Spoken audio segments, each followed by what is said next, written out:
Alexander Toder, software engineer, also into personal development, help people remove bad habits, and etc.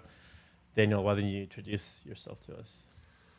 So, I'm a man of different talents, I would say. I do multiple things. So, first of all, I'm a coach that helps people to lose weight, but I also own a supplement company back home in Europe. Then I own a farm, so we sell beef back home in Europe. I also sell beef here in America, and I have a real estate company, short term and the long term. So we do Airbnbs here in Vegas, and then I have long term in Minnesota. I did some car rental in the past, and I stopped doing that because the cars were just getting destroyed by the people. So that wasn't one of the businesses that I wanted to continue doing.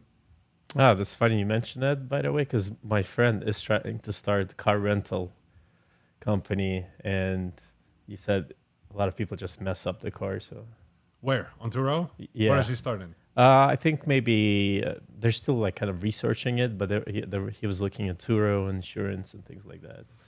I probably need to get him in touch with my previous car manager, who is a phenomenal guy. They have a bunch and bunch of cars. He's probably the best expert I know in this business in Las Vegas. And he can probably help him out and give him some good tips. I've done it, but the cars were just in need of a maintenance way more often than I was willing to put my time in. That's what I kind of thought as well. But yeah, that's interesting. But let's kind of start with your early life. Can you tell me more about like where you were born and your childhood, and maybe how you transitioned into like fitness and all these different companies? Because that's very interesting. You do a lot of different things. Europe, Slovakia, we're going back to 1994. I'm 30 years old, right? Beautiful country with beautiful nature. We grew up in a post-communistic era. It's kind of like you, right? Or did you experience communism when you were back Yeah, home? I grew up in Soviet Union where people were being thrown in jail for listening to international music. So I grew up after that Okay. era. I was born after that era. Okay. So there was a little bit of aftertaste of this era, but not much. Childhood was pretty good. I mean, we had fun. We were hanging out with friends. We were running bicycles. We were running outside, hanging out on the block. Then later on, we started drinking, smoking cigarettes. And shortly, I got into entrepreneurship at the age of like 14, 15. I started buying used electronics, used cell phones on Craigslist. And then I would put them back on Craigslist with like $15 to $20 markup, and I would be just more patient, or I would do some upgrades to this electronics, and I would try to sell it with a little bit of profit. So that's how I was making my money all the way to 18 or 19 years old. And I was always interested in fitness. As 10-year-old kids, we were working out and hanging out at the gym that was in our block, but the neighbors were not okay us going there because we were too young. They were hurt. They were scared we didn't get hurt.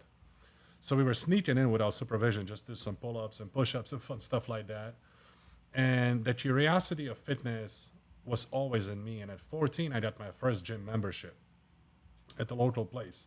And I just loved it. I just loved working out. I was always looking up to people who are in great shape, who are muscular, lean, and I wanted to be like them. And then later on, I was thinking, why don't I just turn the passion into the business? I do want to make money by doing what I truly love to do. I don't want to spend my day doing something that I don't like. So then I moved to Minnesota at the age of 19. I spent there 7 years and I became a personal trainer, and I was training for all these different gyms. I had many jobs before, but that's a whole nother story. I had many jobs before. I had to learn the language.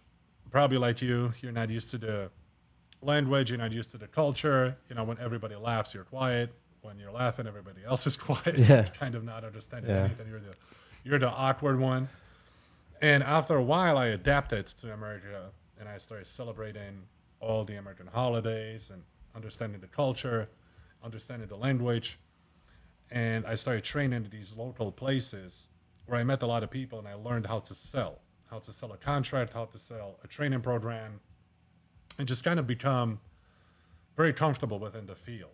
And I really knew what I'm doing in terms of exercise and diet. I was very comfortable with putting anybody on my program and guarantee results. Like, yes, you're going to lose weight if you stick to everything I say. or we can build some muscle if you stick to everything I say. So I was pretty confident within my program. I never had really an issue with the program. I had an issue with the sales part because of the language barrier. But once I broke that language barrier, I started making pretty good money. And then I started my own training business in White Bear Lake in Minnesota. And I rented a gym.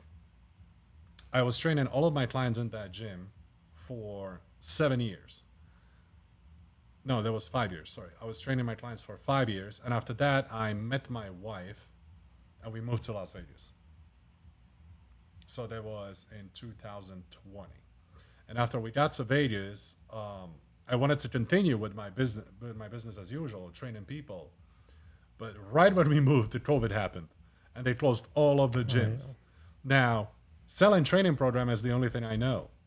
And I also lost all of my money because I left my business behind in Minnesota. You cannot take your clients with you. So I went from making good money to zero right away. So now I'm in this new town. Everything is closed. What do I do? How do I start? So I started online coaching, and that's where I started making a whole different level of money. And I took those profits, and then I started different companies. I started a supplement company, the beef company, another beef company. I bought real estate. I got into investing in stocks and cryptos and stuff like that. I bought some luxury vehicles, and I started renting them out. Then I stopped renting them out, and I just kept them, you know. Gotcha. And that's what got us here pretty much from 1994 till 2024. So it sounds like at 14, though, you were already kind of in the hustle mindset. You were selling electronics. What kind of, because, most 14-year-olds are like, oh, what's the next video game coming out or something like that. What kind of made you into that hustle mode at 14 where you started thinking about, oh, let me make some money? Lack of money. Lack of money. Lack of money. Just like you, in these Soviet Unions, communist, post-communistic countries, parents don't make a whole lot. So you want to have bigger life for yourself. And where my dream started growing was when my sister took me to America for the very first time when I was 10 years old. My sisters were here before me. And they booked me a trip to Minnesota, and I was blown away just by the airplane. Like, this kid out of nowhere is now sitting in the airplane. No other child has flown before from my neighborhood. Yeah. Or from my circle. So I'm the first one making such a flight across the entire planet to America. It's a big deal, just the airplane itself. Now I land, they take me out to the restaurants, and I look at these people and they all order whatever they want. And when the bill comes, nobody cares. They just pay for the bill. I never experienced that. When we went out for a pizza as kids, the pizza would be $2. Now, all of the friends would gather the money together to come up with $2, and then we would share a slice. I come to America, and these kids are ordering whole pizzas, and the parents are just paying for that. I can't believe what I see. I never experienced that before. So now my sister steps it up a game. She takes me to Disneyland. What? Wow. A Disneyland? Yeah. I was blown away. That made my entire childhood. Those memories are so vivid, I can remember Disneyland right now. And I never been there after that. Yeah. They're so vivid memories. She took me to Disneyland. She took me to Discovery Cove, where I was swimming with dolphins. I got pictures with dolphins. I still have them. I keep them for 20 years.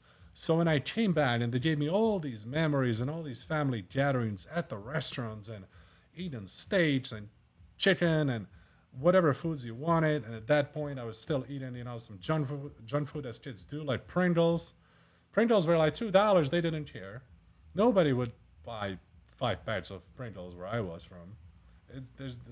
There's just no budget for it. No household will carry that many Pringles. Yeah. If there's a family reunion, there will be one bag of Pringles and that's it.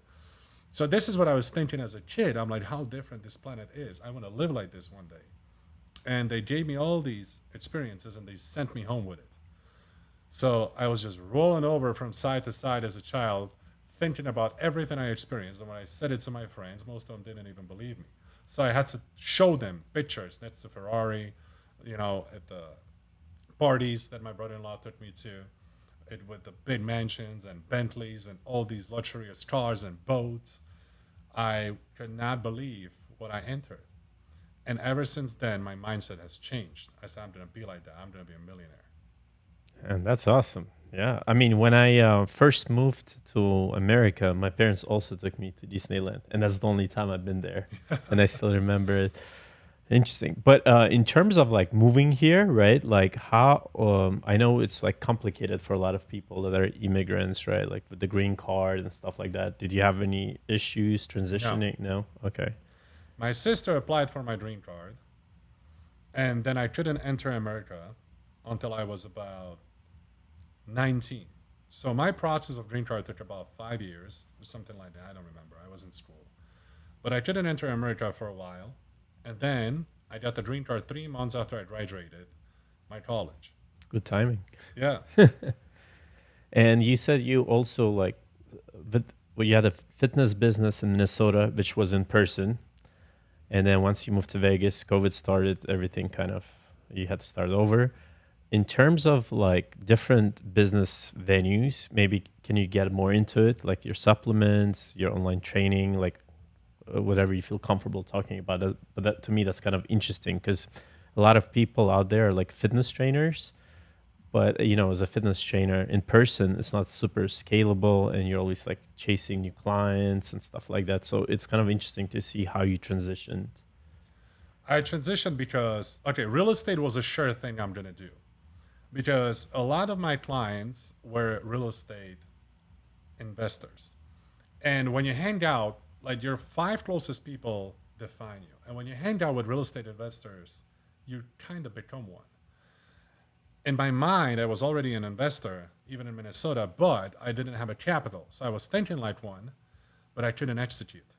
So that mindset remained with me until I built up enough capital to start investing in the real estate.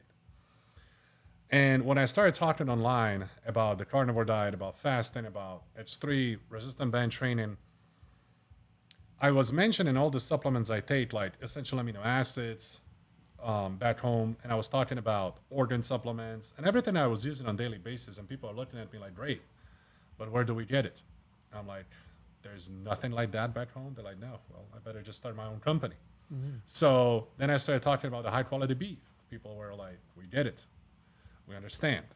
Where do we buy it? I'm like, there's nothing like that. No. So I started a beef delivery company that delivers beef across the entire country. And now we're going to expand to another country. So all these projects started from the flow of my work. Everything I was talking about that I do in my life, people connected to my vibe, and they were like, okay, we want to do that as well. We understand the benefits, but we cannot get it. So the only option I have is to create a company that does it. You see what I mean? Yeah. And that's how I started building my communities too.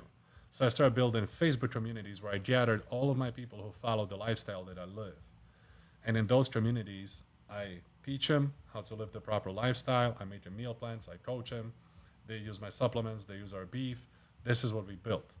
And it all happened from just talking about a certain topic, and I was just following the guidance of the universe, I guess, because I had no plan. Okay. Because it seems like most of the people are like, oh, let me sell something online to make money. But in your case, you're telling people, you need this, but there's a demand, but there's no supply because such products are hard to find. So you're like, okay, I'll make it. So is there like a certain blueprint you have when you go into these different venues? Because it's different, real estate, supplement company, online coaching, to make sure that, it's successful and you don't just invest a bunch of money into supplements and make zero, because it happens to a lot of people. It's obviously you're kind of successful in all of them. So is there like a certain structure or a way you navigate that? So I never invested a lot of money in any business, any. To start a supplement company, the way I did it, you could cash it out on your card right now. It's no big money that I put in. We started with one supplement, 2 flavors, essential amino acids, lemon, and strawberry. Now we build these 2, we sell them out, then we add another flavor and one more supplement. We sell them out, we add another flavor. And that's how we kept rolling until we grew to a bunch of different supplements right now and tons of different flavors. Like we have the biggest selection of flavors of essential amino acids and everything that's pretty much within our circles in those regions. So I never really risked a lot because I didn't know how this is going to end up. And my goal was not to research something that's hot. I never started a business or sold a supplement or a product or a service that was hot, so let's do it. No, I always did it. I loved it. And then I talked about it. And by me talking about it, I triggered a demand. And then I served the demand. Made sense? Yeah. Same with the coaching. I was not researching coaching. It was still within fitness industry, and I loved fitness since I was a kid. So I just kept talking about it to the broader audience online. That triggered demand. And then I signed up these people for my clients, and I helped them transform. Now they produced results, and I use those results for advertisements to attract more customers. And I do that till today. Now, with the supplements, like I said, I didn't research a hot supplement. I was just talking about what I truly use, what is truly helping me. Yeah. See? So what about in terms of real estate, right? Because like when you were starting out, because if you buy wrong property or have some bad tenants move in that mess up the house, or how did you make sure that that went successful as well? So I have a theme for that. Properties in Minnesota I've never seen in my life. Like actually, when somebody asks me for addresses, I have them saved in my phone. I really Never even been there, right? never been there. Okay. So I have a team who takes care of everything from real estate agent for purchases, for maintenance, for contracts, for people who do background checks to make sure that we get the right tenant. And I was always thinking to myself, okay, I'm going to buy this property, and I buy all the properties cash. And I buy this property, what is the worst that can happen to me? Well, if I buy it for X and I need to flip it immediately, I'm probably going to lose 10%.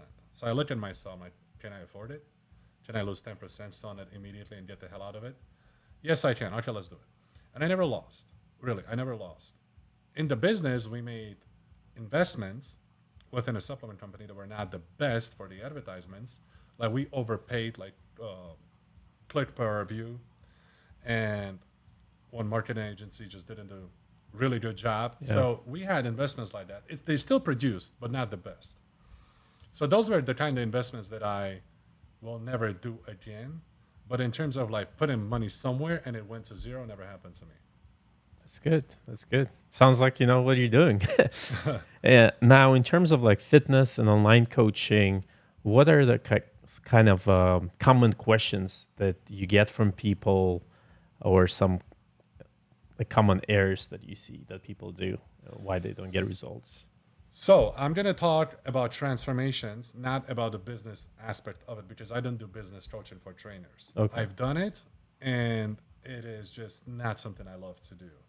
I thought I will love it, but I didn't. It requires like quadruple amount of time. And in order to make people really, really successful, you have to spend quadruple amount of time during consultations and all day long talking to them back and forth, right? However, with the weight loss transformations, you give people a plan and then you hold them accountable. And that's what I love. I love seeing physical transformations. I love seeing people being successful in business as well. But the way I was doing it was not the best way. And I was not interested enough to create a new concept that would be more efficient for me and for a client as well. It was something that I looked at and I'm like, you know what? It's a much smaller market. There's a lot less trainers that need help versus people who need to lose weight. I'm just going to focus on what I'm doing because that's what I truly love to do. I wake up in the morning, I'm happy. I'm excited to talk to my clients. Make sense? Yeah. So in terms of weight loss,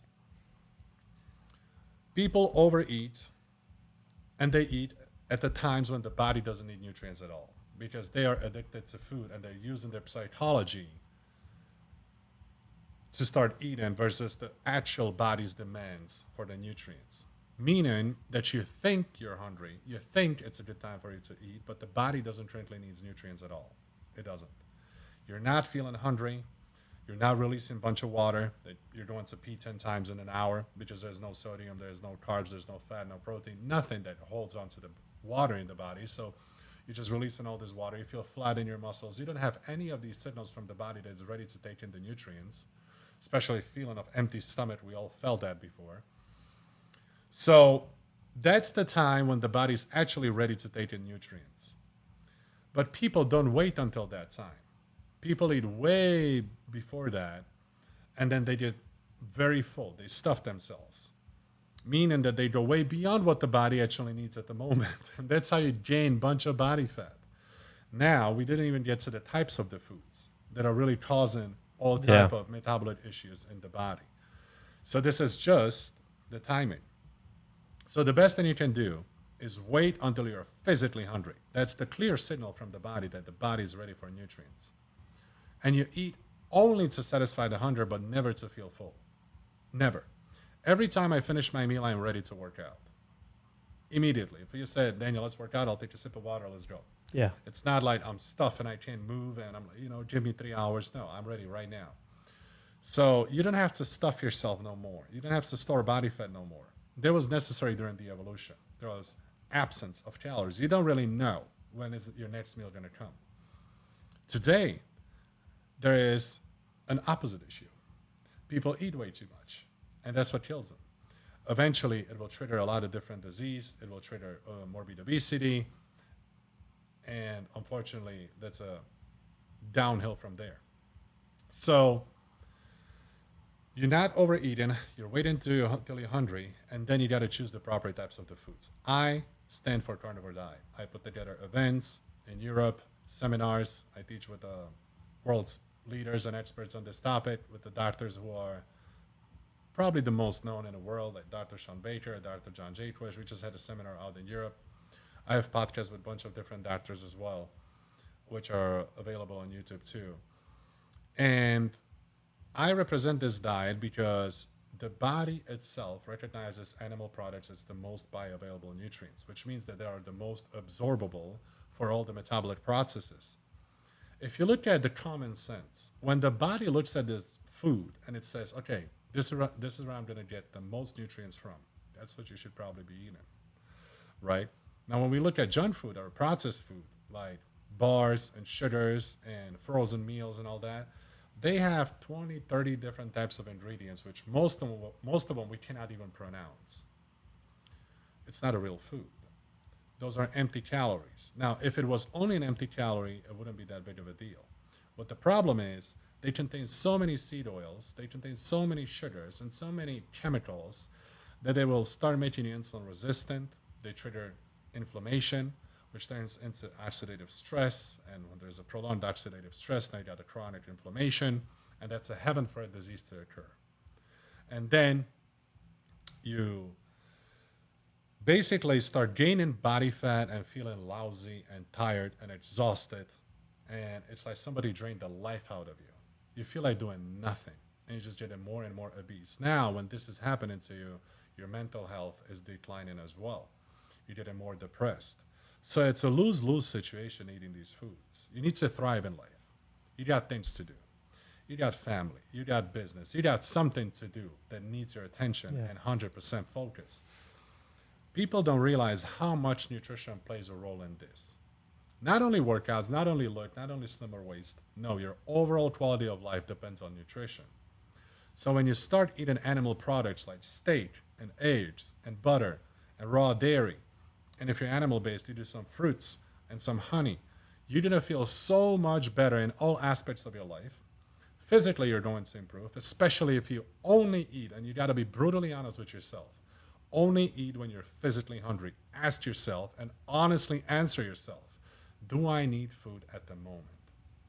No, I'm not hungry at all. That means you don't eat. If you eat even at that time, and you do it again and again and again, and this becomes your habit, you're going to start storing more and more and more body fat. Yeah. So when you combine these two things, proper foods, animal products, and you only eat when you're hungry, and you never, ever allow yourself to get full, you're going to be in best shape of your life, not only in terms of physical appearance, metabolic health, autoimmune condition. We got my wife's Crohn's disease under control this way. She didn't get it under control for 15 years using all medications in the world. We got it straight into remission within about 2 years. Now she's perfectly fine, doesn't need no medication. I got tons of clients who we fixed their diabetes type 2. If they were type 1 diabetics, we got them in a state of remission. Hemoglobin A1C dropped to 5.8, 5.5, 5.2 even. Some of them used such a low doses of insulin, like 2 to 4 IUs a day, and they were on 60 IUs before. So there was a significant progress. A lot of these things are going to improve when you switch your nutrition. and when you just start paying really attention to your health. Yeah, that makes sense because also a lot of like the junk food, they add certain chemicals that make it like addictive, right? Like you want more of that food. Now, in terms of like, what are your like primary meals? Let's say like from morning to evening time, just so people maybe understand what, because you said meat products, which is steak, but is there, what specifically do most of your clients or yourself eat? Let's talk about myself first. Okay, let's do that. Steak. I use ribeye or New York strip. I leave it in my fridge for dry aging, which means I put it on the rack and I leave it in the fridge for about 3 to 4 days. It just enhances the flavor of the steak. I like it that way. And I put Celtic salt on it or Himalayan salt, and then I put it in the fridge. After 4 days, I cut up the steaks. I always have steaks in my fridge ready. I wake up in the morning, grab one, cut it up. My portions are pretty small for my body size, because as I mentioned, I never get full for a meal. I only eat to make the Do you hunger go track? away. Like, No, you no, know, no, you no, don't no. track? Okay. I did when I was leaning out. So Tracking it's a good thing. I use tracking for my clients, but what I'm talking about is this intuitive eating, which and is you probably because you already know how much you need to eat in the first place, where like the client might not know they're overeating. That's why you don't need to track, right? correct. So in the beginning, I tracked all of my food when I was leaning out, and I got to low body fat percentage where I want to be, and I stopped tracking because when I'm at the low body fat, only thing I have to do is only eat when my body sends a signal. And if I don't overdo it, there is 0% chance I'll ever store a gram of body fat. There's no chance, no chance, because I'm only meeting my body's demands, and I'm never overdoing it. Yeah. So at that point, in the morning, I grab a steak. I cut up a little bit of it, probably 6 ounces. I'll get a couple whole eggs, like 2, 3 whole eggs, and maybe a little bit of cheese and like tiny bit of raw milk. And I wait till I get hungry. And after my workout, I usually work out at about 10 a.m. And after my workout, I get hungry in about 2 hours after I'm done working out. So I do the same meal, but I add a little bit of fruit and a little bit of honey, maybe 1 banana and 2 tablespoons of honey. And I'm not hungry till dinner time, and I do the same meal. And I do the same meal. Oh. That's how simple it is. Yeah. That's how I maintain my low body fat. So a question I have about that is, some doctors, if a person has like high cholesterol or something like that, they start saying, "Oh, maybe you gotta stay away from steak, eggs, and things like that." And I know a lot of doctors are not really into nutrition. And even if you look at them, you're like, "Do I want to take advice from this guy?" But at the same time, they're doctors, so a lot of people just kind of like blindly follow their lead. Do you have any clients that were like maybe have high cholesterol levels, but at the same time they're sticking to the steak diet, eggs diet? Yes, I just published a client of mine yesterday on my Instagram who sent me his blood work and also the CAC score, which is the coronary artery calcium score scan, where they look for the calcification of the arteries. So they literally look for the plaque. And his score was 0 milligrams, perfectly clean arteries. Now here's the interesting part. He's low carb for the past 10 years. Out of those 10 years, he has been keto for 4 years. He has been low carb for 4 years. And for the past 2.5 years, he's carnivore. So there is long enough to do high fat, high protein to build some plaque in the body. He has 0. Now, I have plenty of these stories, but this is just a person who I posted recently. And interesting part about cholesterol is it doesn't calcificate and it doesn't get sticky unless you oxidize it. It's a pretty well-known fact by now. There was also this clinical study that was published on August 3rd. They took 2 different groups. One of them had cholesterol somewhere in their 120s, and the other group had cholesterol in their all the way up to 592 milligrams per deciliter, which is really, really high when we consider that the most recommended amount by pharma industry is 200. So in the high-fat group, there are people at 592. It's almost triple. Now, they didn't eat no sugar, no processed carbs, none of that stuff. After 5 years, they were all above 55. So you can say, oh, those were young guys. No, they were all above 55. And after 5 years of this study, They checked both of their arteries, all of them clean, both groups, even the high fat, keto, and even the low cholesterol group. So the cholesterol itself is not an issue. The problem is when you start consuming sugar, alcohol, and seed oils along with it, and you oxidize it, that's when it gets sticky and it starts building up the blockage. You see what I mean? Yeah. And it's a pretty well-known fact by now, because there's more and more studies coming out about it. Yes, cholesterol can cause a plaque, but you got to eat, let's say, steak, fries, and drink Coke with it. So it's not the steak that's causing it. It's the combination. And a carnivore diet, you only eat the steak. You don't eat fries and the Coke. And that's the evolutionary diet. This diet literally got us from Homo habilis from 6 million years ago to Homo sapiens sapiens. We were eating primary animal products. Now, there's no question about it that human body is omnivorous, which means that we're built to eat other foods too. However, you cannot get 4,000 calories of plants in the nature as a human. It's just not possible. You got to kill something weaker than yourself. Unfortunately, this is the cycle of life. This is how this world is built. You got to kill something weaker. And this is the only way how you can get sufficient amount of calories for you to survive. That's what body has adapted to. And since the body was literally going through the entire evolution on this diet, it got used to this diet. And that's why it considers nutrients from the animal products as the most bioavailable for metabolic processes that the nutrients are meant for. So when you start consuming these nutrients, you start feeling better, you draw a bunch of water retention, you lose a bunch of fat. If you work out, you build muscle along with it. Your autoimmune conditions improve. It's just all these benefits. And you realize, no, you're not getting healthier. You are just putting the body where it was supposed to be the whole time. It was supposed to operate like this your entire life. But we got lost in what we were supposed to eat. So in 2024, there's two things. We became very dumb in what to eat, but very sophisticated and intelligent in how to treat a disease. Yeah. So this is the best time ever to go to the hospital and get an open heart surgery. 1920? No. There was no technology like today. So today is really the best time and the safest time to get some procedure done.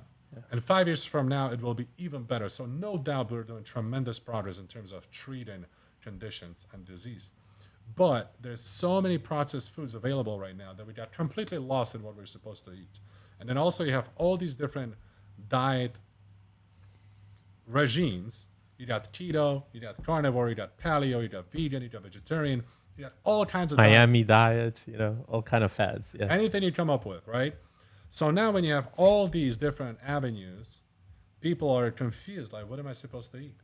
And this confusion part is what got us to an age where we have the most metabolic disease, the most obesity, most autoimmune disease, and everything in terms of a disease is at the highest rate right now in 2024. So in terms of like cooking oil, there's a lot of different information online. There's so much different oil now that's available. What is like the proper cooking oil that you can use to cook the food, the meats you're talking about?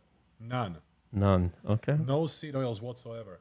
If I could classify seed oils, I would classify them as the worst food ever made for humans. It is super inflammatory. Every time I eat seed oils, more than one day in a row, which I don't know how I did them, if I go to a restaurant, I ask them 3 times, don't put any seed oils on it, don't do this, don't do that. Most people just don't even know what it is. And then 2 days later, I literally get pancreatitis. It starts, like the pain starts shooting down my leg. My pancreas is all inflamed. And that's how I know I had a hidden seed oil somewhere. And it usually happens only when I travel, never when I'm at home. So I respond very badly to seed oils and to their inflammation. But first of all, they're very highly inflammatory. So they raise inflammation, which causes oxidative stress. Then you get into the chronic inflammation, which is a heaven for a disease to happen. Then also, high content of omega-6s destroys the mitochondria of your cell. Mitochondria is the energy production. It's like a battery where energy is being produced. That's where the body combines food and the oxygen and creates ATP, which is the main source of energy for the entire organism. Now, you destroy this production. How are you going to feel? Now, let's go back to the common sense right now. You destroy the production of the energy. Okay. Now you cause insulin resistance.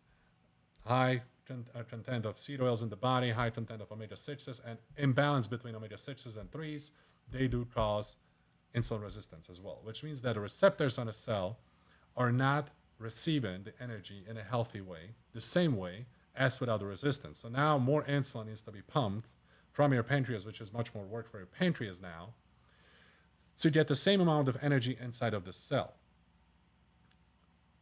What energy doesn't get inside of the cell goes into the fat stage, into the fat storage. So now you're getting fatter for the same amount of energy that's supposed to be converted into the ATP.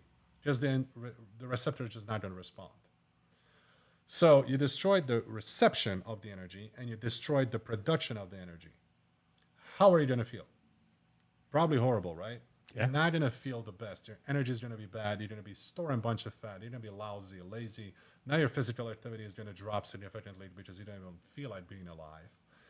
And that is caused by high amounts of seed oils. Now, can you stay lean on seed oils? Because there's also an argument. Yeah, but my grandmother used to use seed oils and she lived up to 75. Yeah, you want to do the shot? Why would you even do it when you know that food is not even meant for humans? In 1911, Crisco came out with seed oils. They started selling it to the public. Before 1911, they were used for industrial machines Yeah. as a lubricant. So they're only around for 113 years for human consumption. They were just motor oils pretty much for engines that were using back in the old day. Now we're eating it. It makes no sense. So you stick to the animal fats. You completely disregard seed oils. Don't even look at them. Like the process to create seed oil requires a lot of pressure, a lot of heat, which makes it oxidized. You take the information from the food, you destroy that food, and you drain all the oil out of these plants. If you saw it with your own eyes, the process of seed oil creation, you wouldn't even eat it because it looks disgusting. You're supposed to eat foods in the form that are natural. Like an egg will be an egg when you eat it. A steak, besides the part that you cut it with a knife, is still the same meat. So the information that's inside of this food, it's in its original form. But now you want to make a seed oil or sugar, you got to take sugar canes and squeeze all the syrup out of it. And then you have to mix it with the high heat, and then you have to clean it with all chemicals and oh my God, there's just so much artificial stuff that's going behind it. By the time it gets in the body, the information is completely different. Yeah. And you send wrong information to the body, that's when the body misbehaves. In what way? Obesity, diabetes, autoimmune conditions, all sort of colitis, Crohn's disease. You don't know. You don't really know. You're just giving your body a chance for these things to develop. But let's say someone right now is like, yo, I need to go cook food. I'm throwing away the seed oil. What do I cook the food on? What do I put in the pan? Butter, ghee, duck fat, pig fat, beef fat, pretty much lard, grease from the bacon, anything that's coming from the animal. Is there anything that's like, sometimes they have those avocado 0-calorie sprays, but I heard some of it has seed oil as well in it, like combined. Well, avocado is a fruit. Same thing with the olive oil. It's different than seed oil. Now, that's a different topic. But I'm talking about like the spray, and I heard sometimes the process does add on some seed oil, so it might not be the most quality as well. That's a common sense. Yeah. Oil has calories. How do you make an oil, a spray, that has no calories? You got to do something unnatural with it, right? Just skip it. Just do some butter. So there's a point to be very scientific, and there's a point to just use common sense. You see what I mean? Yeah. It's not always about studies and studies and studies. No, it's also about common sense too. Yeah, because there's studies that come out that debunk the other studies that came out, especially nowadays. That's what I found on social media. Okay, so you post a claim. Where's the study? Now you post a study. That's not a good study. So then they post a counter study. And now you post a study. Let's say now this is a meta-analysis, which is the highest level of study that could possibly be. And the opposition posts, let's say, in epidemiology. And these are not even the same studies. Like meta-analysis has a much higher grade and respect and preparation and work behind than a simple epidemiology that is just pretty much done by survey. Me and you can do epidemiology. We just hand survey to people and that's it. We got to study. You see what I mean? So now you enter in a world of arguments where people are absolutely losing sense Let's start studies, but also let's keep some common sense because you don't need to study for every single point. Now, I saw this funny meme somebody shared the other day that showed two people standing, and one was pointing at the sun, and he's like, wow, that sun is really hot. And the other person looked at him, source? Where's the source of information for that? You see what I mean? Like, come on, man, you know the sun is hot. Damn. Oh man. Yeah, because over the years, there's the one thing you keep hearing like eggs are good, eggs are bad, the yolk is bad, the yolk is good. So, if you Google anything, you can find anything you're looking for against the study or with the study. So, yeah, common From sense. 1980s, as you mentioned, egg. Egg was one of the most debated food from 1980 to 1990. English breakfast. So they look at an egg and they say, okay, egg is bad for you because it contains cholesterol. It's going to give you a heart attack. Now, by the way, it's like 13 years later after Pop-Tart was published. So I'm sorry, not published, but made. So they created Pop-Tart in 1967. It was the first processed bar. That's when they started adding edible foam into their foods, which is like an edible material. That's first time in the market. Kellogg and Post came up with it. Edible material, which means that a body can tolerate it, is not to die from it, but is not supposed to be there. So that means that it's a food combined with the colors, artificial sweeteners, and pretty much everything that we eat today. They started it in 1967, and a Pop-Tart was one of the first processed bars that made it big to the market, and everybody went crazy after it. So we can call it as the first breakthrough processed crab on market, 1967. So in 1980, they noticed an increase in cardiovascular disease, blood pressures, plaques, heart attacks, and all this. So they started talking about eggs and talking about English breakfast, that eggs are the worst because they contain cholesterol, because now they were finding more and more cholesterol in people's arteries. Yeah. But people are eating eggs before that. English breakfast is much older than a Pop-Tart. But since Pop-Tart came, then Post, Kellogg, Nabisco, all of they got more and more sophisticated, more and more processed cereal, processed food. That's when the cereal entered the market and all that. They're still not nearly as processed as today. But they already started noticing calcification and plaque in people's arteries. So they started looking at, okay, what's going on? Where is this plaque coming from? So in 1980, they looked at the English breakfast. They said, egg is the reason. 81, sorry, it wasn't egg. It was the bacon. 82, sorry, it wasn't the bacon. It's gluten in the bread. 84, no, we're taking it all back. It's not a whole egg. It's just the yolk. So there was just so much confusion and drama around the eggs. And that information just kept going on. And it just was passed on to the generation of generation. I'm surprised that information still carries on till today. We hear people say, no, eggs are not good for you because they contain cholesterol. What are you talking about? Eggs are here for millions of years. Yeah. Like, an egg has been here since Earth is here. You see what I mean? Yeah. So that's the most original food of this planet that exists. And we're clearly not herbivores. We're clearly not meant to eat plants. We cannot sit down and chew 80% of our day like gorillas do. We don't have the same digestive tract that can ferment fiber into the essential fatty acids where we actually get energy from the fiber. We cannot do that. Gorillas have much bigger stomachs, and they host billions and billions more bacteria that can convert and ferment fiber into the essential fatty acids.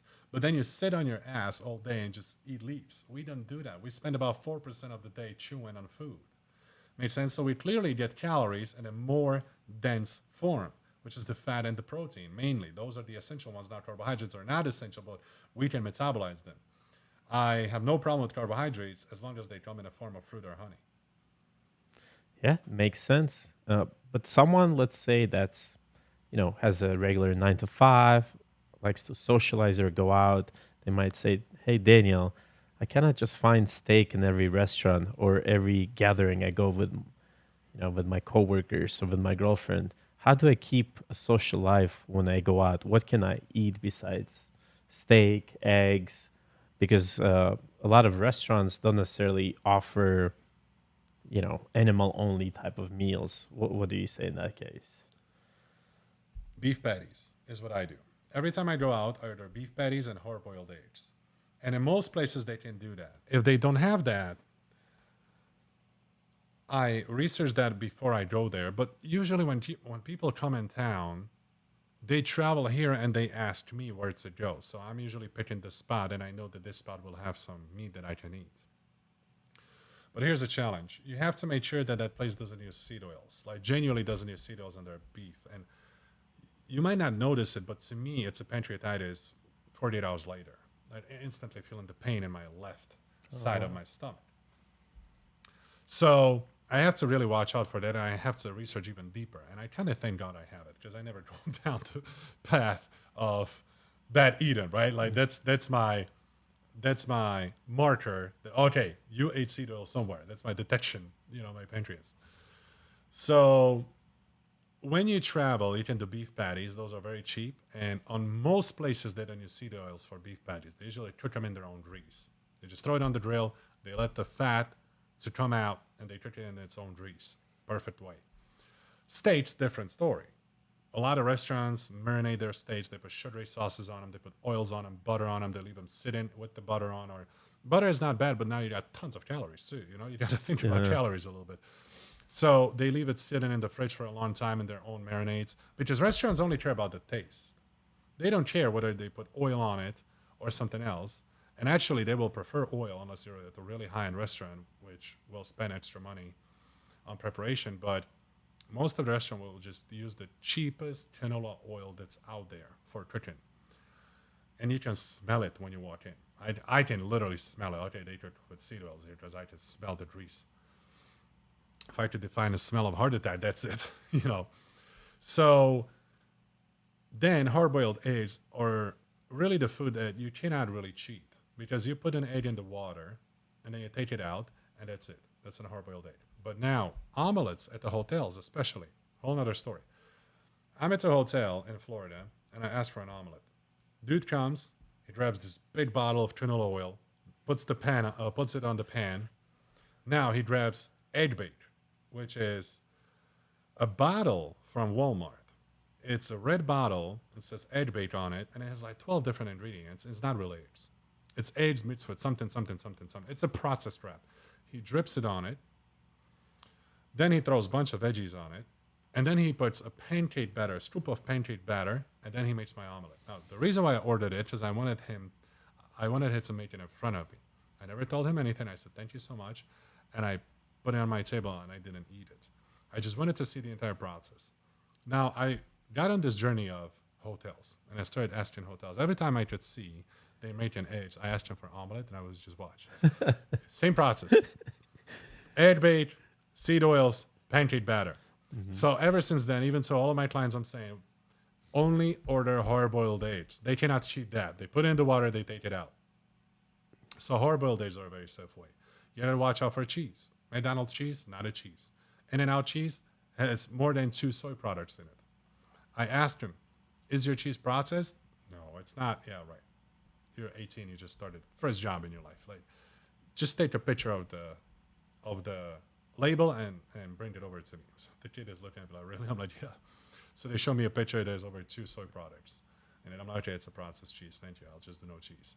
So I have to go out of my ways to really find out what these restaurants cook. And that's why I don't really like to eat at the restaurants, because it's, even people, when they tell you, no, we don't use this, they don't even think what the oil is. Like, they gave me a butter at a restaurant in Planet Hollywood. I asked them for a butter. They bring me butter in a plastic little cup. And I'm looking at it. I'm like, that's no butter. He's like, yeah, this is our butter. I know. Like, look at the color. Look at the texture. This is oil. Like, no, it's a butter. I'm like, well, okay, that's your butter. Let it sit here. So I'm sitting there after 20 minutes, and it's not changing the texture at all. It was hot. So if it's melted, that means that you put it on a high temperature and you melted it, it's a liquid. And at room temperature, it's going to get solid again. It's not going to solid. It's 20 minutes later. It's still melted. And I'm calling the waiter there. I'm like, I told you it's an oil. He's like, no, that's our butter. I'm like, go take a picture. Where did you get it from? He brings the picture, canola oil, butter flavored. I told you this is not a butter. They don't know. You see what I mean? Yeah, it's wild that if you think about it, the obesity rate is so high in America, and you're talking about all these different ingredients, is because basically there's no restaurants that are really serving healthy food unless you specifically choose something, like you said, beef patties and eggs. Because most people will order what's the most famous dish here or something like that. and then you get bunch of oils, and who knows, maybe they even add special ingredients, like you said, just so the beef or whatever tastes better, so you keep coming back. That's wild. That's wild. And you know, it's really hard to find, I think, restaurants to eat out which have nothing but healthy food. But that's a really good hack: beef patties Yes, and eggs. you can still draw, but you have to be your own little police officer, and it's oftentimes uncomfortable for people who work there. Like you have so many questions, and I don't want to put people in that position where they're uncomfortable. But I honestly just cannot eat whatever you tell me, because then I'm going to be in pain. You see what I mean? Yeah. So if I wasn't a healthy individual, it would have been different because I wouldn't have to watch my pain as much. That's why I say that this is a blessing, because it doesn't allow me to eat shitty foods. I have to find out whether there's something processed or not. And I would say if you're trying to lose weight, stay away from restaurants completely. Just cook at home. Yeah. And when you go to restaurants, it's in your own interest, and I would say your own responsibility, to keep the health at the peak. So just ask these questions and make sure they prepare the food the way you really want it. Good thing you have a wife, dude. Because all these girls, man, they want to go to catch, to sushi, all this stuff. What about sushi? I mean, I know it has like rice, but sashimi, just raw, like tuna. Perfect. Yeah. As long as, if it's not from the farm, if it's wild caught, it's good. If it's from the farm, oh, hell no. Yeah. Absolutely Yeah. not. So that's a completely different chemical process they're going through. Plus the food they eat, and they eat their own poop in those farms, and the fish can barely move. They're just literally attached to each other. They can barely swim.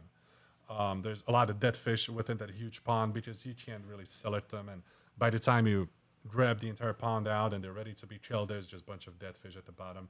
It's a really dirty. Always got to be Process. wild, right? Yeah, you wild cannot caught. be done by farm fish. Sashimi is great. Now, problem with sushi, rice, grains. I don't really like grains, but rice in the sushi places, like let's say all you can eat $30 sushi places, very famous here everywhere in Vegas. Yeah. They put sugar in it. They put vinegar in their rice. They put all kinds of additives to make it taste better, to make it stickier.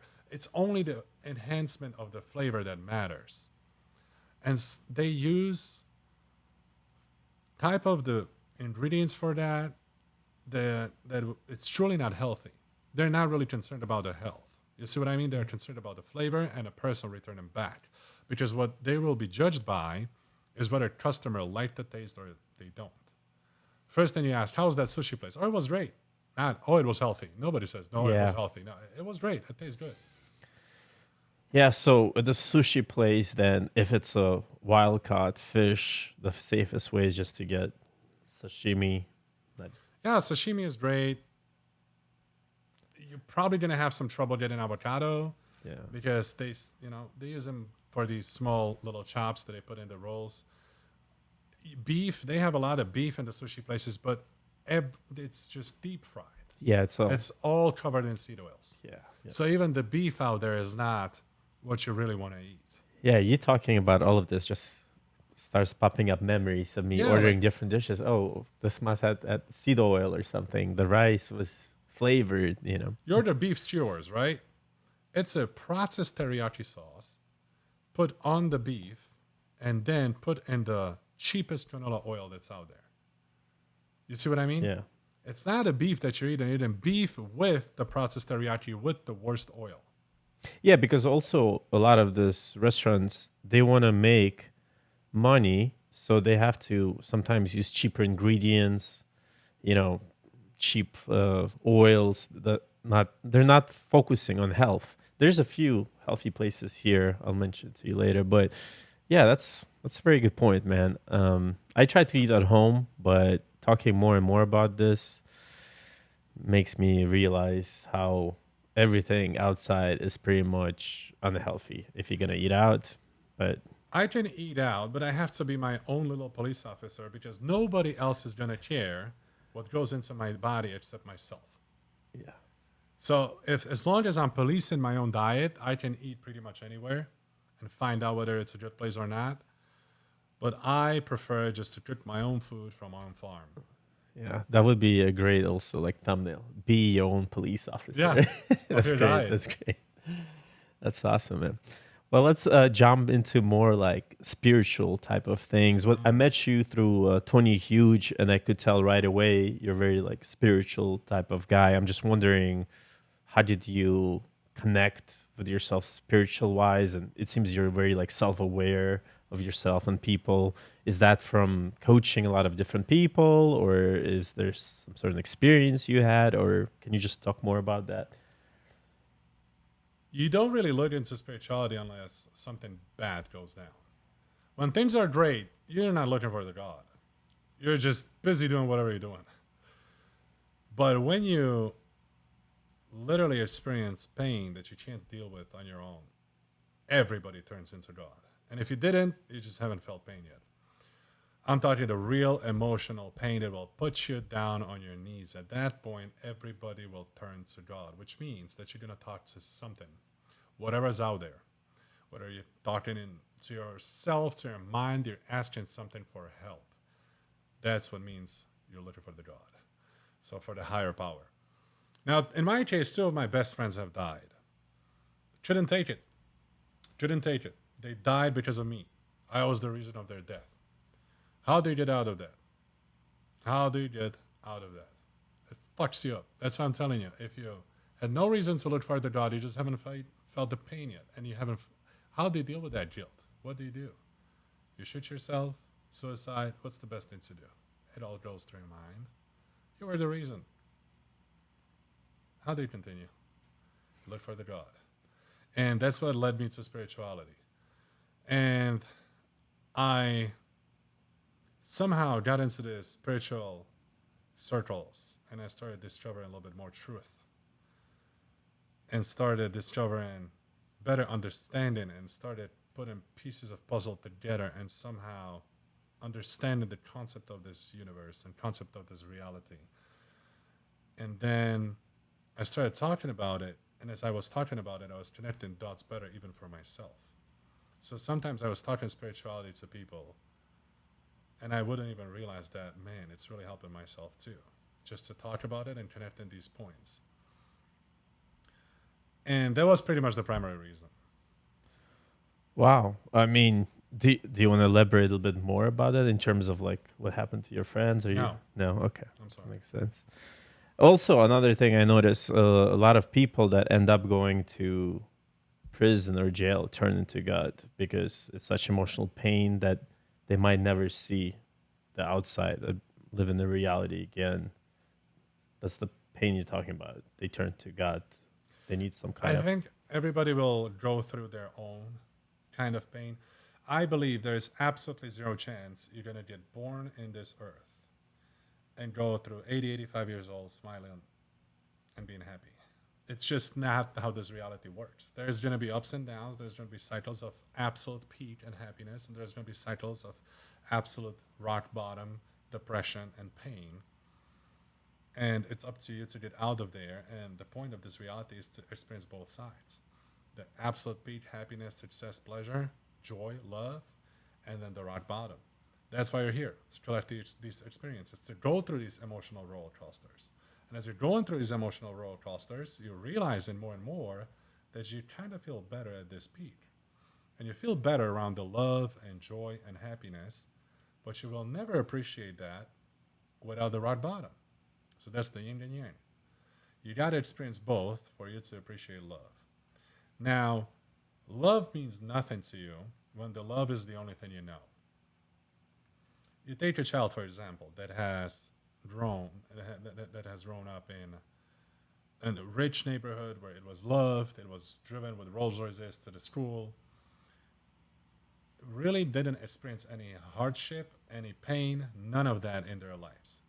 Now I take it to the Monk Mountains. We walk into the temple and there's nothing but peace. Everybody's quiet, sitting, meditating. And I tell the child, okay, we're going to live here from now on. The child's going to lose their mind. I'm bored here. I'm going to go back home. I want my PlayStation. I want my Ferrari. I want this, that. I'll start, putting tantrums and they'll be bored. They didn't appreciate peace and love. Why would they? Well, what's peace and love? What does that even mean? I've been loved my entire life. Why should I appreciate it? Now, hold on. Let's go to Ukraine. Let's take a child who's entire family's been blown out in front of their faces, and they saw literally the worst things that they can possibly see happen to their loved ones. They were running for life, and they escaped and they survived. They take that psychological trauma into the account.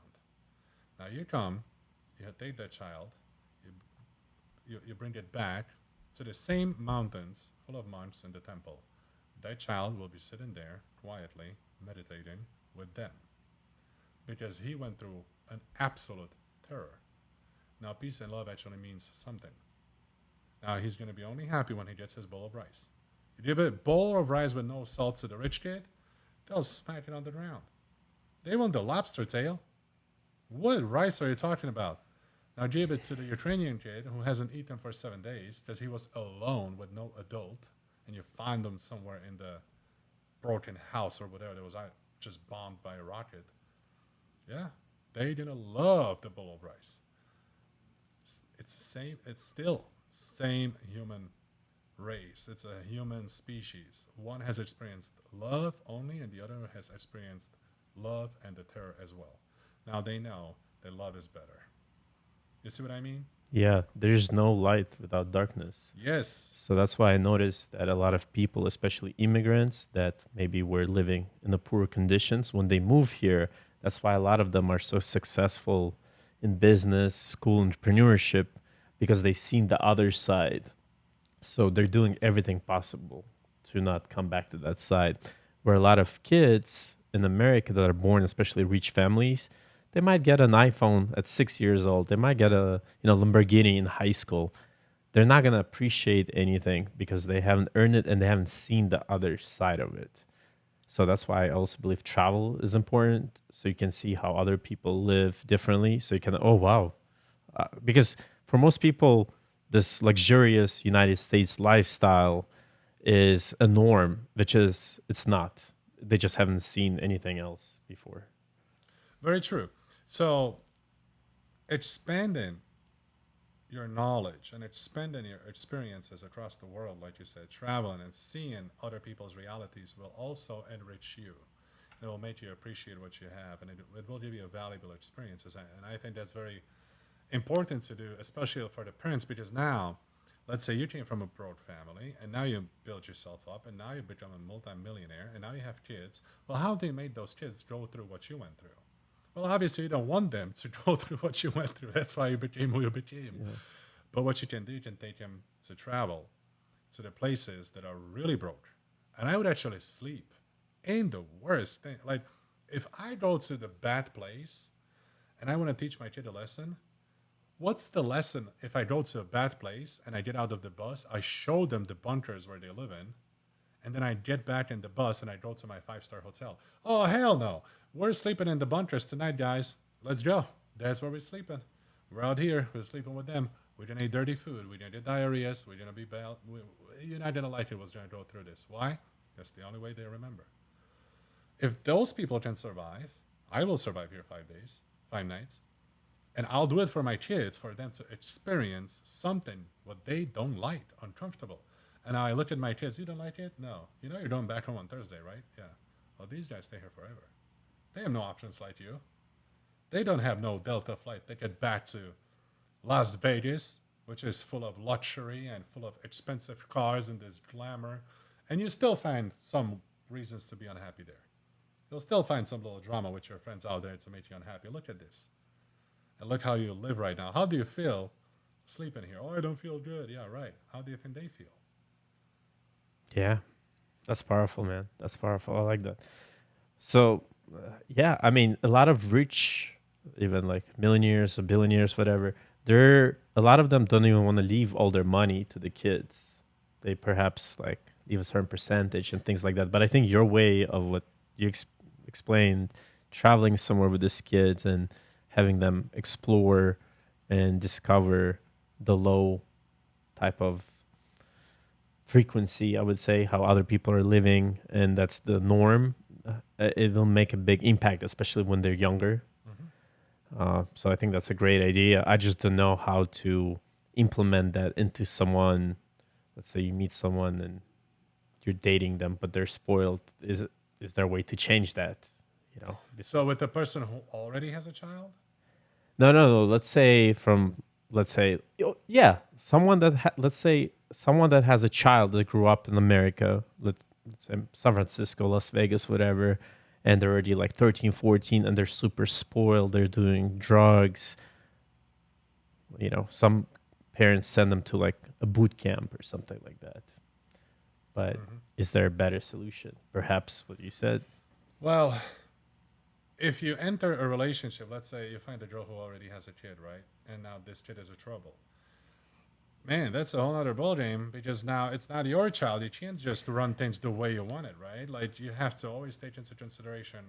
No. I meant my bad. I meant let's say someone has already a kid, and the parent is overbearing and pays for everything, and the kid is just a spoiled brat, right?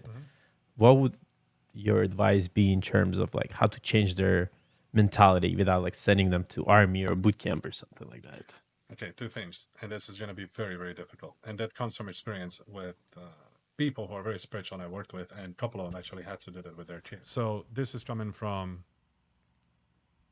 a lot of conversations with people who actually have children in these positions, and they're very spiritual, and they kind of spiritual the way that I am, with the same type of ways of rituals and spiritual ceremonies and psychedelics and stuff. When the child is very young, they actually went through the hardship with the child. From the love to the child, they took them to destroyed places and they made them sleep there. And they sleep there with the child.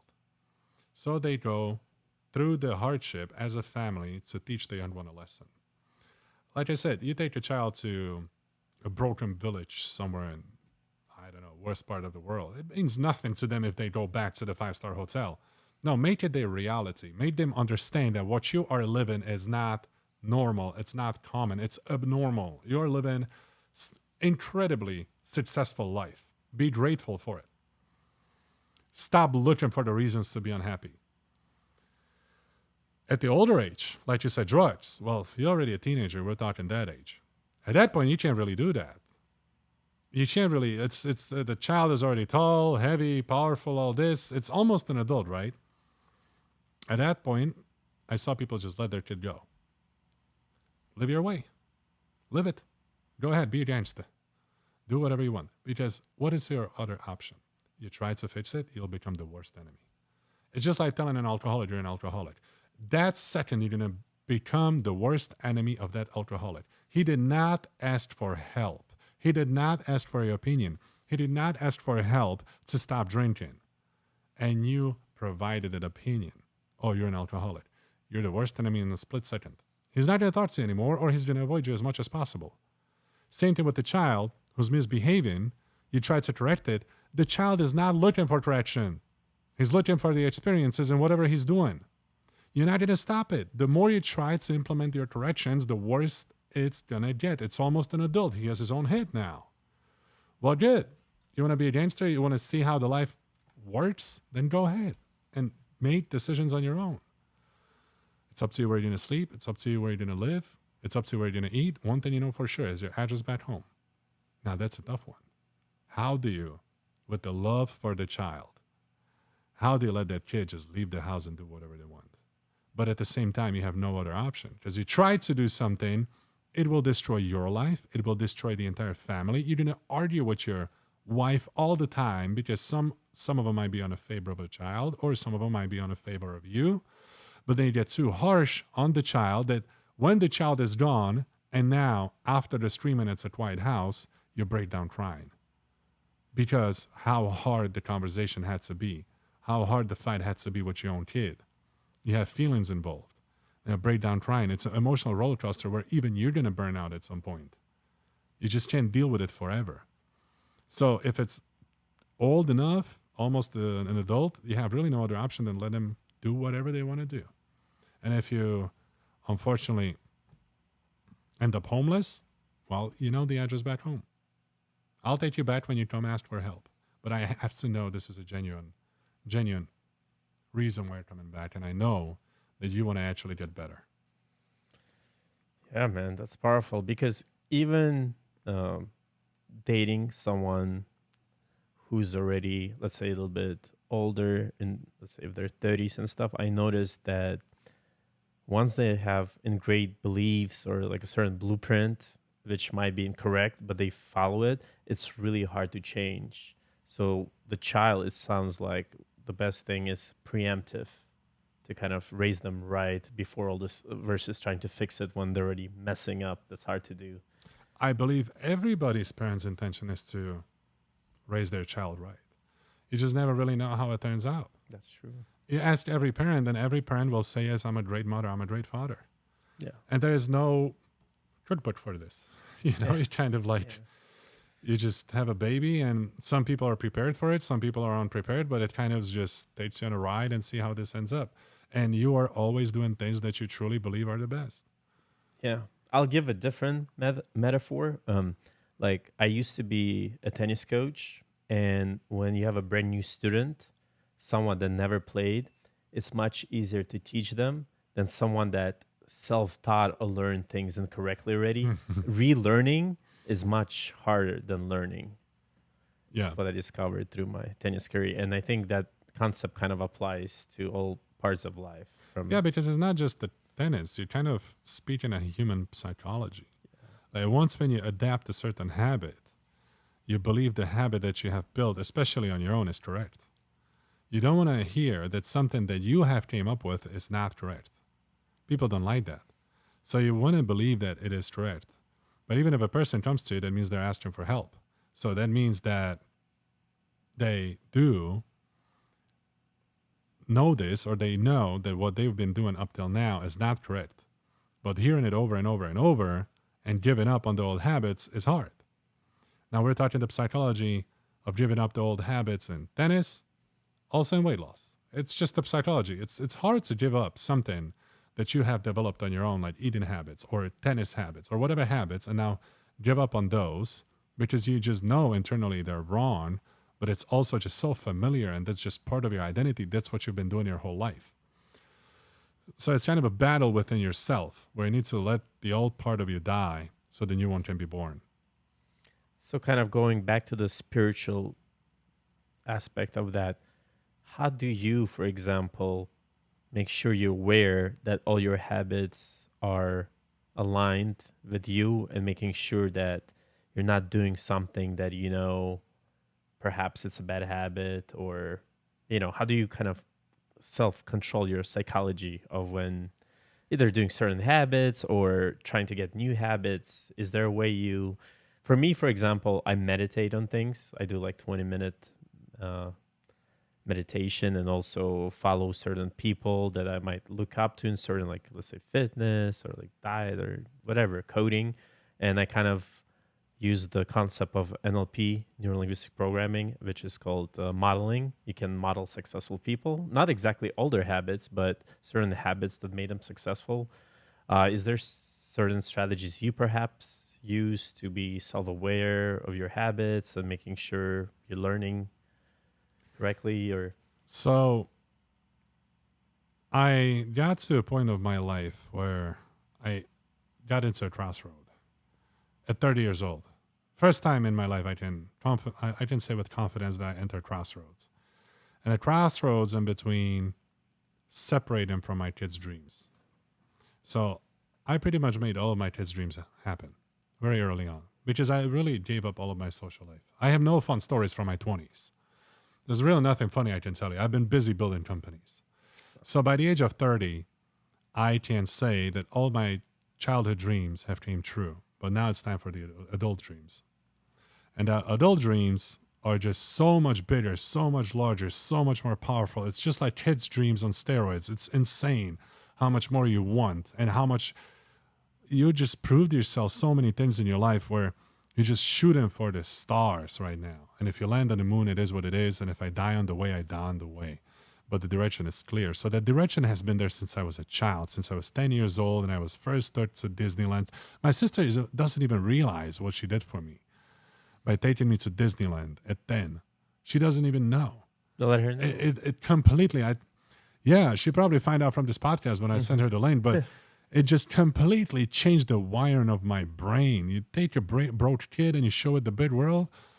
a lot of stuff is going to happen in that brain. You quietly, I was quietly changing literally the chemistry of my brain. So ever since then, I developed this persona in my head who I want to become when I'm an adult. And that goal has never, ever changed. It has remained the same. It's been occupying my mind every single day. And if you lack motivation or if you lack discipline, this is going to sound weird, but go sober to the nightclub. And you quickly realize what you want in your life. I don't know why. Don't ask me why. Every time I enter a nightclub sober, I get deeply connected with my dreams instantly. I am quiet. Hell no, this is not where I want to be. I see all these people my age doing all this stuff that I never done. I was not a nightclub person at all. I'm always by 9, 10 p.m. at home. I literally just lock my arms. I sit down and I won't say a word until we're out of there, until the whole group who I'm with had enough fun. I'm not going to talk to anybody, nothing. When I come home, on the drive home, I'm listening to my music, which is usually very deep on basis and slow, and it gets me connected back into my dreams. And I'm like, damn, it's like a reset button. It's like, how could you lose track? You could be trapped in that nightlife doing crazy shit like drinking and everything that people do out there. Like, you never done that. That's not your life. And the trajectory just becomes clear immediately. I've done that a couple times. I don't need to do that anymore. I'm in a really good spot for the past couple of years to keep the trajectory for the past 5 years, I would say. But before that, I literally went just to the nightclub sober and just watched. I don't know why. Maybe it's just me, but I heard other people talk about it as well. So maybe someone can explain that in a detail. Well, I went to nightclubs sober for several months, especially because I went to go out but not drink. So, it's a different experience. And when you're sober, you don't want to be around drunk people, first of all, because everyone's kind of annoying and irritate you a little bit. Plus, if you're used to drinking. But eventually, the first 2 weeks, it sucked. But eventually, I got used to it. And I actually noticed that my conversation skills were better sober. Because if I drank on the weekend, a lot of times I would forget the interactions. You're more in your head in the beginning, but when it becomes the norm, the actual biggest annoying thing that happens is people start asking you, how come you don't drink? Like it's normal to drink. If it's poison, they're like, how come you don't drink? So now, because they're like, maybe something is wrong with him. So now you have to start coming up with different things such as, I'm doing a 30-day challenge for no drinking. So they leave you alone. Or, yeah, I used to drink and I don't drink anymore. But some girls even find it kind of weird if you talk to them, you're not drinking, because they're like, it's almost kind of messes up their fun, because you're like, because I think deep down they know they probably shouldn't be doing it either. But now you're like telling, like you mentioned earlier, you're the alcoholic in a subtle way, because here you're having fun with no alcohol. And they thought you're drinking, but you're not. So maybe it's still in the vibe insecure. too. Yeah, it's still in the vibe. When the whole group is drinking, only you're not drinking. Yeah, it's still in the vibe. Unless you're at least have some type of a position within the group, like sober driver or something. That's explainable. Like, okay, oh yeah, he's driving, so they can explain it to themselves. That that's why he's not drinking. But yeah, so these circles were really not my thing. And that's where I get the motivation from or discipline from. But the trajectory was clear. Now, every morning I blast music. I don't meditate in peace. I blast music to the point where the walls are shaking. I bought a special stereo system.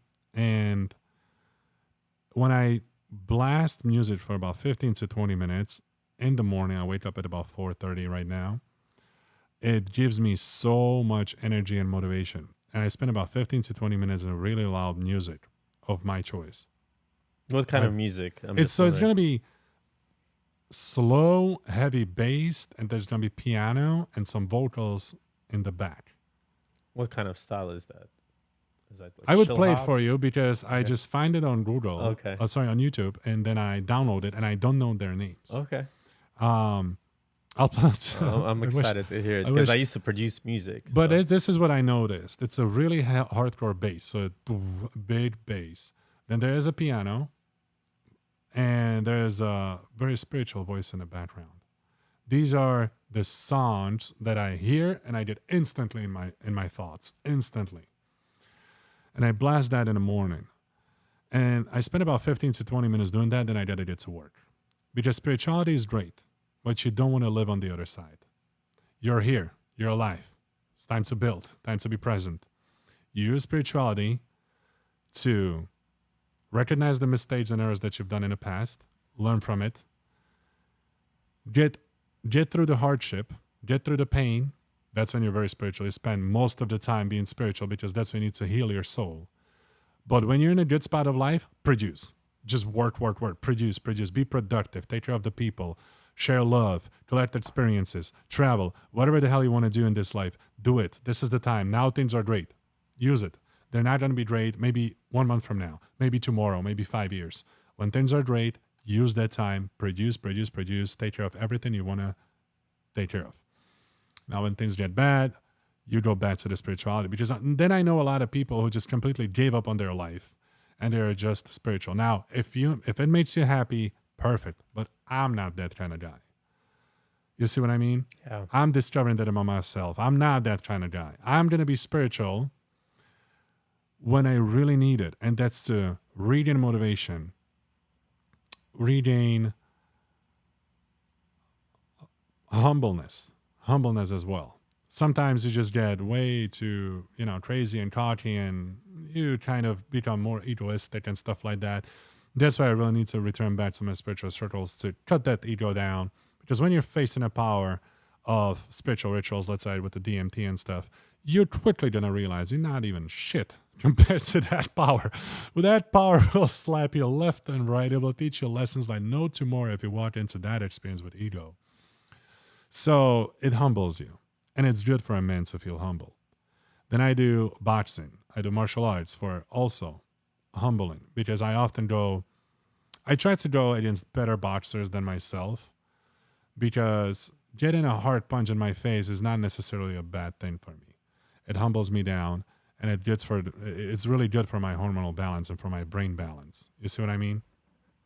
So that's what I do in terms of keeping myself happy and healthy on my way to my dreams. That makes sense. And I do agree with you because a lot of people kind of use this whole like spiritual thing not to get things done, as long as you use it as an aspect to help yourself like elevate, maybe set up new goals, but still put in work versus like, oh, I don't like the government or 9 to 5 is a scam. Let me just move to Bali and just be a hippie. If you're happy, that's fine. But, everything has kind of like a balance or an extreme. Like if you're doing good, like you said, focus on your goals and working. When something is bad happening, maybe you need to connect more spiritually. So whatever works for you and makes you happy, but we're just trying to give you little insights in terms of what works for us in a way. In terms of like boxing, when did you get into that? Because as a kid, I used to compete. Okay. Then I stopped, and I got back into like 3 years ago. Okay. Yeah, my dad used to be a boxer in Russia, actually. Oh, really? So, yeah. And he taught me, the basic techniques and all this stuff. But once we moved to America, it was more like, because in Russia, you kind of have to protect yourself and fight. But here's like, I don't want you to get in a fight. So he got me into tennis. Mm-hmm. I was really big into tennis since like 11 years old. I was just boxing these professional fighters from Europe when I was back home teaching a seminar a month ago. Oh, but they just beat me up so bad. Oh my God. I got knocked out twice in 7 rounds.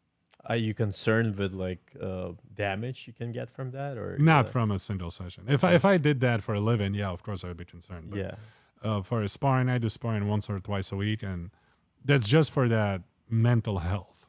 Yeah. And it's really good for me to go always against the stronger man. To get humbled. Very humbled, and that's healthy for me. That's good. It's good to be aware of that because a lot of people out there need to be humbled or find a way to get humbled because spirituality will make you become honest to yourself. Spirituality will make you become so honest that you're going to make such a brutal changes in your life that it might it might change your trajectory of your life 180 degrees. And let's say when your ego gets out literally on the surface and it's just going crazy, you don't have to be reminded. You recognize it. You know it. You know this is not right, and you know you need to do a slap or two to bring it back down. And this is beautiful part that spirituality has taught me. It made me recognize myself and be brutally honest with myself. Now, Daniel, you are, let's say, your eater is getting out of the way. Or now you're overeating. You don't need that food. And just being brutally honest in every aspect of your life. Put that food down. You don't need it. Your body had enough.